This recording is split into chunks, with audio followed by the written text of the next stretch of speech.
Почитувани, ребалансот на буџетот кој е во собраниска процедура е во насока на поефикасен одговор на последиците предизвикани од светската економска криза. 76 милиони евра се предвидени за нови, прилагодени и таргетирани мерки за помош на граѓаните и стопанството.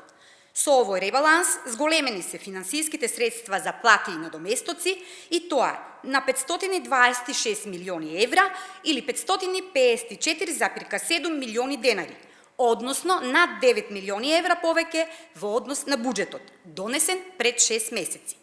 Овие средства ќе се искористат за зголемување на платите во образованието, детската заштита, правосудството, но и кај останатите буџетски корисници, чии плати ќе бидат усогласени со растот на минималната плата.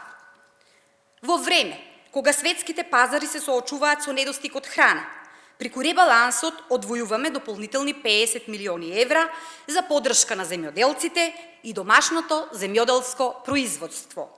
Предвидени се засилени инвестиции во капиталните инфраструктурни проекти, како и проекти во енергетиката, што е особено важно за одржување на економскиот раст.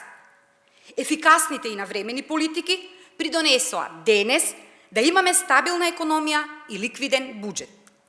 Данокот на добивка во периодот јануари-мај годинава е за 43,1% поголем во однос на 2021 година. Во истиот период данокот на личен доход е поголем за 17,9%, данокот на додадена вредност е зголемен за 7,4%, а царините за 34,2%.